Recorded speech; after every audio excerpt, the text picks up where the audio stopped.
এই শোনো না গো, সকল রকমের পাঠ গল্প পেতে এক্ষুনি আপন ডায়েরি চ্যানেলটি সাবস্ক্রাইব করে পাশে থাকা বেল আইকনটি প্রেস করে দিও। ডাক্তার কিছুই বলতে পারছে না। আগে বললেই পারতেন, আমি আর এত রাগ করতাম না, টেনশনও করতাম না। ভাবলাম বাসায় গিয়ে সবটা জানাবো। বিয়ের পরের দিনই বউকে ডাকতে দেখতে হলো। বিয়ের পরের দিনেই বরকে উধাও দেখতে হলো। হয়েছে সব বাদ। গরম গরম চা খাওয়া হবে? প্রচন্ড মাথা ব্যথা করছে আমার। মা কোথায়? মা তো ফেস প্যাক লাগিয়েছেন। জানতাম, যার বিয়ে সে তেল মাখা মুখে ধেই ধেই করে হাঁটছে, তার শাশুড়ি কিনা ফেসিয়াল করছে। কি পরিবারের ছেলে আমি! বাহ বাহ বাহ। রেম ফিক করে হেসে দিয়ে রান্নাঘরের দিকে চলে গেল। স্পর্শ বারান্দা দাঁড়িয়ে আছে। সময়টা বিকালবেলা, বউ ভাতের অনুষ্ঠান শেষ হওয়ার সময় এখন। রেম ছাদে স্টেজে বসে আসছে। স্পর্শ একটা কাজের বাহানা দিয়ে চলে এসেছে এখানে। পকেটে থাকা শেষ কিনা সিগারেটের প্যাকেটটা নিয়ে সে উলট পালট করছে। নিজেই নিজেকে কথা দিয়েছিল রিমকে পেয়ে গেলে সে এই নেশা ছেড়ে দেবে। এখন সে রিমকে পেয়ে গেছে, তার আর কিছুই চাই না। প্যাকেটটা ফেলে দিলে সে, তারপর মুচকি হেসে আবারও স্টেজের দিকে ফিরে গেল। সেখানে গাঢ় গোলাপি রঙের একটি শাড়ি পরে রিম বসে আছে। তার পাশেই কিছু মেহমান, কেউ ওর সাথে কথা বলছে, কেউ বা বাবা মায়ের সাথে। বিকাল হয়ে গেছে এখন, সূর্য নিচে নামছে। স্পর্শ রিমের সামনে এসে দাঁড়িয়ে হাতটা বাড়িয়ে দিয়ে বলল, আজকে দুমুঠো বিকেল আমার সাথে কাটাবে? রিম একটুও ভাবলো না, হাত বাড়িয়ে স্পর্শের হাতের উপরে রাখলো। সবার চোখে ফাঁকি দিয়ে স্পর্শ রিমকে নিয়ে বাসার নিচে চলে আসলো। তারপর বাইকে বসলো রিমকে। এবার বাইক চালু করে শহর থেকে কিছু দূরে একটা নির্জন জায়গায় নিয়ে আসলো ওকে। পুরো পথটায় তারা বিকেলের অনুভব করছে। এখন তারা এমন একটা জায়গায়, সেখানে সরু পথ আর দুপাশে বড় বড় গাছ। বাইকটা একপাশে থামিয়ে হেলান দিয়ে দাঁড়িয়ে দুজনে দূরের বহুতল দালানগুলো দেখছে। রিমের হাতে বাদামের প্যাকেট আর স্পর্শের হাতে বুট ভাজা। রিম নিজের বাদাম খেতে খেতে মাঝে মাঝে স্পর্শের হাত থেকে বুট নিয়েও মুখে পড়ছে। স্পর্শ রিমের দিকে তাকিয়ে বলল, কখনো যদি মনে হয় আমি তোমার থেকে দূরে চলে গিয়েছি, সেটা বিশ্বাস করবে না। আমি সবসময় তোমার পাশে ছিলাম, আছি এবং থাকবো। হঠাৎ এটা বললেন কেন? এমনি, কথাটা মনে রেখো রিম। আপনিও। আমি হারালে আমি আমার আগের জায়গায় ফিরে আসতে পারবো, কিন্তু তুমি হারিয়ে গেলে আমি বড়ই বিপদে পড়ে যাব। সুতরাং তুমি হারাবে না, আমার হাত ধরে থাকবে। না, আপনার হাত ধরবো না, আমি আমার বাচ্চার হাত ধরবো, সে আপনার হাত ধরবে। এখন থেকে এই সব কেন, আপনার ইচ্ছে নেই? দায়িত্ব বেড়ে যাবে তো, তাই বললাম।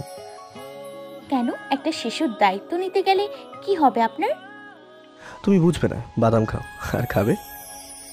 লবণ মরিচ শেষ হয়ে গেছে, আর একটু এনে দিন। বাদাম আছে, আর লাগবে না। ওকে, বসো এখানে। রিমঝিম বাদাম একটা সিলে মুখে দিয়ে বাইক থেকে নামলো রোডের উপর। অনেকক্ষণ বাদে পুরো পার্লার বাস যায় এই রোড দিয়ে। রিমঝিম একটা বাসকে লক্ষ্য করে একটু কিনারায় এসে দাঁড়ালো। স্পর্শ দূর থেকে লবণ মরিচ নিয়ে আসছে। রিমের কানের কাছে স্পর্শর একটা কথাই বাজতে লাগলো হঠাৎ করে, কখনো যদি মনে হয় আমি তোমার থেকে দূরে চলে গিয়েছি, বিশ্বাস করবে না। স্পর্শ আসার আগে রিম দৌড়ে ওর সামনে গিয়ে দাঁড়ালো, হাঁপাতে হাঁপাতে বলল, ওই কথাটির মানে কি স্পর্শ?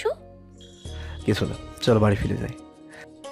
বলুন আমাকে, তাহলে কেন বললেন যদি নাই বা বুঝতে চান? একদিন বুঝবে, শুধু মনে রেখো কথাটা। এখন বাইকে বসো, লেট হলে আবার মা রাগ করবে। রিম কিছু বুঝলো না, শুধু মাথায় একটা কথা ঢুকিয়ে নিল, আর সেটা হলো স্পর্শ ওর থেকে কিছু লুকাচ্ছে।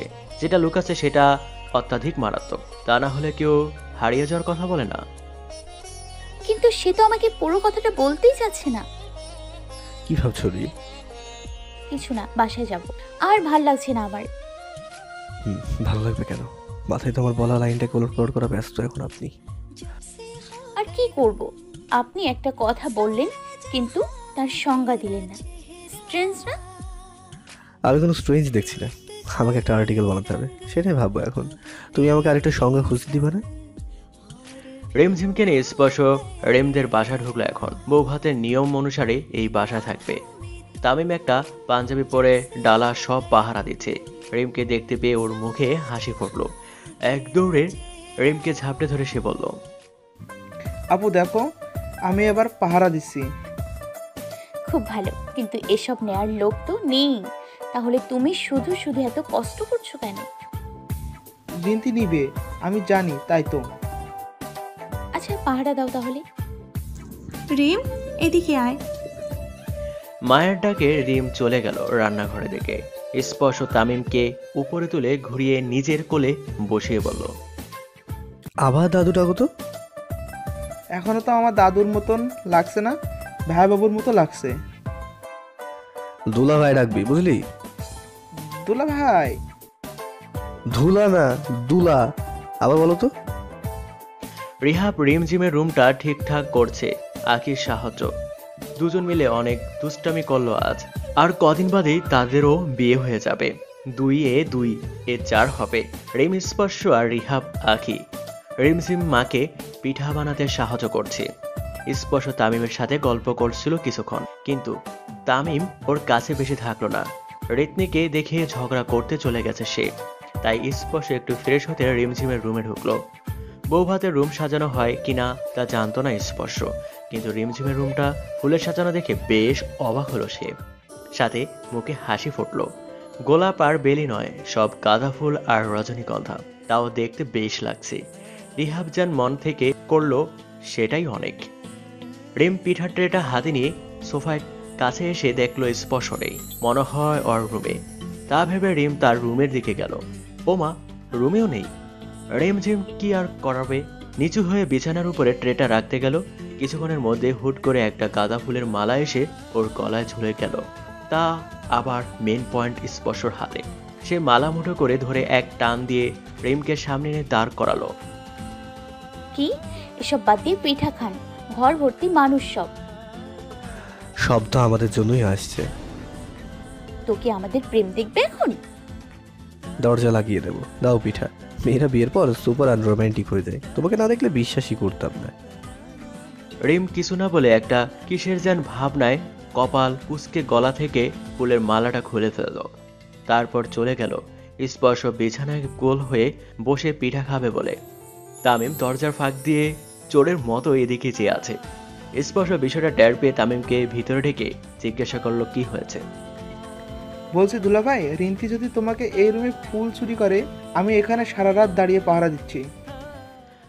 তামিমের বলা কথাটি শুনে স্পর্শ বোকা বনে গেল। এরপর তামিমের উত্তর চাওয়া চেহারা ভাব দেখে হালকা কেশে সে বলল, আমি আর তোমার আপু থাকবো তো এখানে, তাহলে রুইনাটি কি করে চুরি করবে?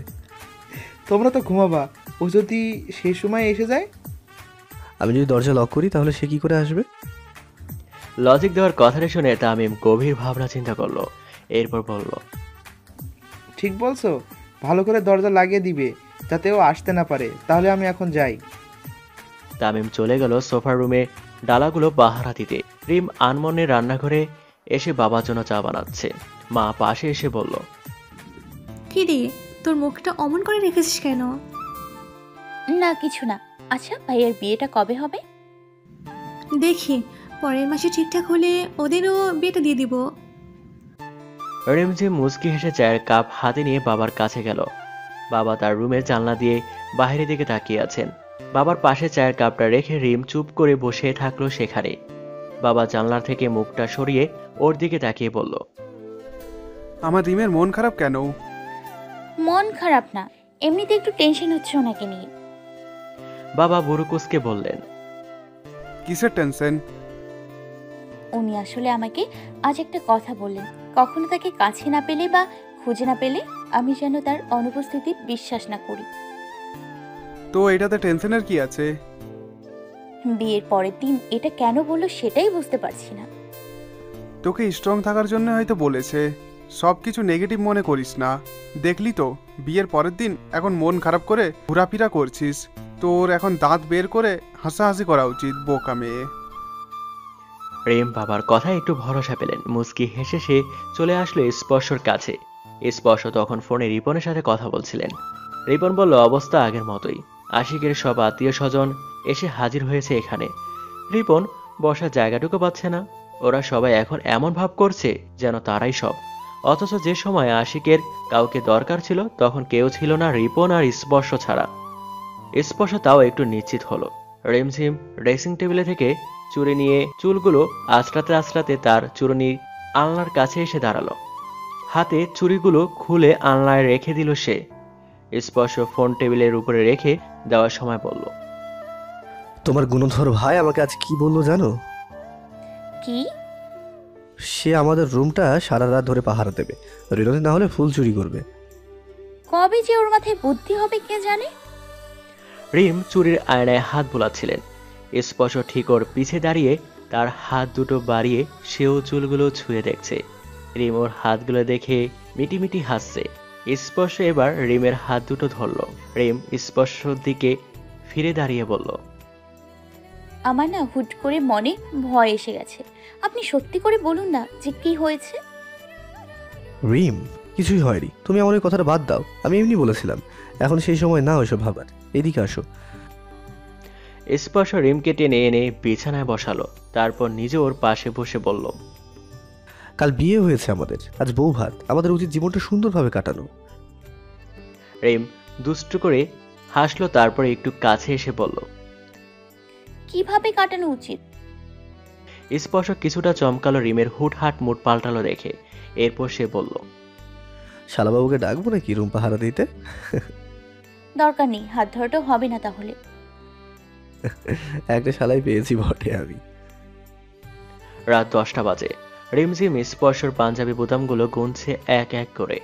আর স্পর্শ এক হাতে ওকে আগলে ধরে রেখে রিমঝিমের রুমের ওয়ালে টাঙানো একটি ছবি দেখছে।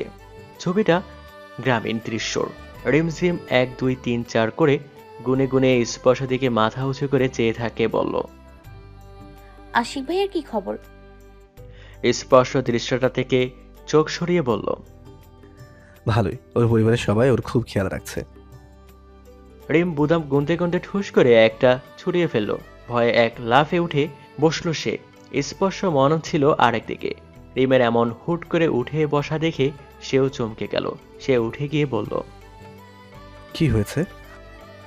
না মানে নতুন কেনা পাঞ্জাবিটার বোতাম ছুটিয়ে ফেলেছি, সরি। সমস্যা নেই, তুমি তো ছিড়বা, আর কেই বা আছে। রিম লজ্জা পেয়ে মাথা নিচু করে রাখলো। স্পর্শ রিমের থুতনি ধরে বলল, আমাকে এত ভয় পাও কেন বলো তো? আজ পর্যন্ত কি করেছি যে এরকম বাঘের মতন ভয় পাও মাঝে মাঝে? জানি না, আপনার ওই দুটো চোখ দেখলে আমার হুট করে ভয় চলে আসে। স্পর্শ রিমঝিমের মুখের সামনে চুলগুলোকে কানের পিছনে নিয়ে গুজে দিয়ে বলল, আমার এই জীবনটা অনেক অগোছালো। মানে আমি কি চাই আমি জানি না, মাঝে মাঝে এমন কিছু করে ফেলি যার ফল সারা জীবন ধরে ভুগতে হয়। আমি ওরকম সমাজসেবক না, তবে আমি আশিককে বাঁচাতেই জাকির চাচার দলের সাথে মারপিট করেছিলাম। অ্যাজ এ গুড ফ্রেন্ড হিসেবে যে দায়িত্ব থাকে সেটা পূরণ করতে গিয়েছিলাম। আর তাই এখন কি? স্পর্শ ঘর থেকে বেরিয়ে আসলো। মনে মনে নিজে নিজেকেই বকতে থাকলো যে সে কিনা রিমকে এসব বলতে চাচ্ছিল। কি হলো, পুরোটা শেষ তো করুন। রিম আরেকটু এগিয়ে এসে আবারও শুনতে চাইল। স্পর্শ উপায় না পেয়ে রিমকে কিস করে বসছে। কোনো মতে বিষয়টা কাটানো দরকার ছিল, তাই সে এটাই করলো। রিম চোখ বড় তো করে রাখলো, তাও শেষে আবারও জিজ্ঞাসা করলো কথাটা যেটা স্পর্শ বলতে গিয়েও বলছে না। স্পর্শ রিমের চুল টেনে ধরে বলল, আমি যেটা বলবো জাস্ট ওটাই শুনবা আর মাথায় নিবা। যেটা বলিনি সেটা জোর করে মুখ থেকে বের করবা না। বাচ্চা মেয়ে বাচ্চার মতোই থাকো। তাহলে কি দরকার ছিল বলেন? নাই বলতেন, শুধু শুধু আমার আগ্রহ বাড়িয়ে দেন সব কিছুতেই। স্পর্শ রিমকে ধরে শুয়ে দিয়ে বলল, চুপচাপ শুয়ে থাকো। রিম মুখটা ফুলিয়ে আরেকদিকে ফিরে কম্বল টেনে বলল, দেখিয়েন আবার নিজে হারিয়ে যেতে গিয়ে আমাকেই না হারিয়ে ফেলেন। কথা শুনে স্পর্শর মনে হলো এটাই সত্যি হতে চলছে। তার বুকটা মুহূর্তেই কেঁপে উঠল। সে রিমকে শোয়া থেকে আবারও টেনে তুলে ঝাঁকিয়ে বলল, খবরদার এই কথা কখনো বলবে না, আন্ডারস্ট্যান্ড? রিম বেশ ভয় পেয়ে গেছে স্পর্শর ধমকে, সাথে চমকেও গেছে। কারণ তার রাগ করে বলা কথা স্পর্শ এত সিরিয়াস কেন নিল সেটাই ভাবার বিষয়। স্পর্শর ফোন বারবার বাজছে বলে হাত লেগে ভাইব্রেশন হয়ে গিয়েছিল। তারপরও স্পর্শ টের পেয়ে জলদি করে রিসিভ করে নিল। রিম আর ওর কথাই মাঝি। রিপন জানালো আশিকের অবস্থা আরো খারাপ হচ্ছে। ও বারবার স্পর্শকে খুঁজছে, সে যেন জলদি আসে। স্পর্শ বিছানা থেকে নেমে বেরিয়ে যেতে দিতে বলল, আই এম সরি রিম। ব্যাস, আর কিছুই বলল না সে। রিম আজও অনেক প্রশ্নের মাঝে আটকে পড়ল। স্পর্শ ওকে কিছুই জানাবে না, তার নিজেকেই সবটার উত্তর বের করতে হবে। তার আগে আশিক ভাইয়ের এমন হালের কথা তমা জানে কিনা সেটা বের করতে হবে আমায়। রিম তার ফোন খুঁজে তমাকে ফোন করেছে। তমাও হসপিটালে। তমা কান্নার জন্য কোনো কথাই বলতে পারছে না। রিম বুদ্ধি করে তমা থেকে হসপিটালের অ্যাড্রেসটা নিল। তারপর একটা রিক্সা ধরে সেও বেরিয়ে পড়েছে এখন। তমাই সব প্রশ্নের জবাব আমায় দিতে পারবে। রিমের খবর নেই এখন সময় কি চলে। এখন রাত 11টার বেশি বাজে। রোড আস্তে আস্তে ফাঁকা হচ্ছে। যখন একদম ফাঁকা রোডে রিক্সা ঢুকলো তখন রিমের ভয় করা শুরু করলো। সে ভুলে গিয়েছিল এখন সে একা। পরে রিক্সার মাঝে বসে আছে সে। কোনো রকম হসপিটালে পৌঁছাতে পারলেই হলো। আসার সময় না হয় স্পর্শের সাথে আসবো, একটু বকবে, তাও ঠিক আছে। কিন্তু তার আগে হলো এক বিপত্তি। এই যে ফাঁকা রোড, নতুন বউ, গলায় সোনার চেন টিকচিক করছে ক্রমশে। রিমঝিমের বেকুব ছিল এটা। এরকম একটা সময় চেনটা খুলে বের হলে হয়তোবা এখন তার এই ঝামেলায় পড়তে হতো না। রিমের আবার কত সাহস যে হাইজাকার তার চেনটা চেয়েছে রিক্সা থামিয়ে সে তার সাথে ঝগড়া লাগিয়ে দিয়েছে। ভেবেছিল এমনি এমনি ছুরি দিয়ে ভয় দেখাচ্ছে, বেশি কিছু করবে না। কিন্তু হাইজাকার যখন ওর হাতে এক ঘা মেরে দিল তখন ওর হুঁশ আসলো। কান্নার জন্য কিছুই করতে পারলো না। হাইজাকার ওর ফোন আর চেন নিয়ে ভেগেছে। রিক্সাওয়ালা রোবটের মতো দাঁড়িয়ে সবটা দেখলো। সে কিছু করতে গেলে তাকে জখম হতে হতো। রিম কান্না থামিয়ে বলল, যেখানে যাচ্ছিলেন সেখানে চলুন। আপা, আপনার হাত থেকে রক্ত বের হচ্ছে তো। হসপিটালেই যাচ্ছি, ওখানে যা করার করে নিব। এখন আমাকে হসপিটালে যেতে হবে। হসপিটালে এসেই রিম ছুটল 3rd ফ্লোরের দিকে। শরীর আঁচল দিয়ে হাত ঢেকে রেখেছে সে। সবার আগে নজরে পড়ল তমাকেই। আশিকের পরিবারের সবার মাঝে তমাকে দেখে চিনে ফেলল সে। ওকে চিনতে পেয়ে একটা ডাক দিল সে। স্পর্শ সে সময় আশিকের সাথে মিট করতে গেছে রুমে। রিমকে সে দেখেনি এখনো। তমা রিমকে দেখে কেঁদে ফেলল। ওকে জড়িয়ে ধরে কেঁদেই যাচ্ছে সে। রিম শুধু জিজ্ঞাসা করলো আশিকের ঠিক কি হয়েছে। তমা জানালো সবটা। সে শুধু অ্যাক্সিডেন্ট নয়, বরং জাকির চাচা দলের একজন সদস্য গুলিতে ওর আজ এই অবস্থা। কথাটা শুনে রিম চোখ বড় করে ফেলল। তাহলে কি এখন? সেসব ভাবা বাদ দিয়ে রিম আবারও জিজ্ঞাসা করলো স্পর্শের সাথে এর কি সম্পর্ক। তমা চোখ মুছতে মুছতে জানালো, আশিককে মারার জন্য জাকির চাচা খুঁজছিল তাকে, সেটা জানতে পেরে স্পর্শ তাদের সাথে মারপিট করে এসেছে। এখন আশিক জাকিরের কাছে যেমন দোষী, স্পর্শ ঠিক তাই। এই কারণে স্পর্শেরও ক্ষতি করার চেষ্টা করতে পারেন উনি। বদলা নেওয়ার জন্য রিপনেরও কম ক্ষতি করেননি উনি। আশিক সব জানিয়েছে তমাকে। রিম দেয়ালের সাথে পিঠ ঠেকিয়ে দাঁড়িয়ে পড়ল। তার পিছে পিছে এত কিছু হয়ে গেল অথচ সে কিনা কিছুই জানে না। তমা আশিকের মায়ের কাছে এসে বসলো আবার। রিম আশিকের কেবিনের পাশে এসে কিছুক্ষণ দাঁড়িয়ে থাকলো। আশিকের পাশে স্পর্শকে বসে আছে। আশিকের সাথে কথা বলছে সে। আশিকের শুধু করুণ দৃষ্টিতে স্পর্শের মুখে দিকে চেয়ে আছে। যদি এরকম দুর্ঘটনা স্পর্শের সাথেও ঘটে আমি কি করে বাঁচবো? রিম মাথায় হাত দিয়ে দুপা হাঁটতেই অজ্ঞান হয়ে গেল। সাথে সাথে তমা এসে রিমকে ধরে স্পর্শকে ডাকলো কয়েকবার। স্পর্শ রিমঝিমের নাম শুনে ভাবলো ও এখানে কেন আসবে। পরে গোলাগুলি শুনে বেরিয়ে আসলো রুম থেকে। হঠাৎ এখানে রিমকে এভাবে নিচে পড়ে থাকতে দেখে কিছুই বুঝলো না সে। রিমকে নিচ থেকে তুলতে তুলতে বলল, কি হয়েছে ওর? আর ও এখানে কি করে? নাসরা স্পর্শকে বিচলিত হতে মানা করেছে, কারণ একে তো হুট করে রিমকে এখানে এ সময় দেখে স্পর্শ আগাগোড়া কিছুই বুঝছিল না। তার উপরে ওকে এভাবে সেন্সলেস হয়ে অবস্থায় নিচে পড়ে থাকতে দেখে আরো টেনশন হয়ে গেল সে। আবারও নাস চোখ বড় করে বললেন,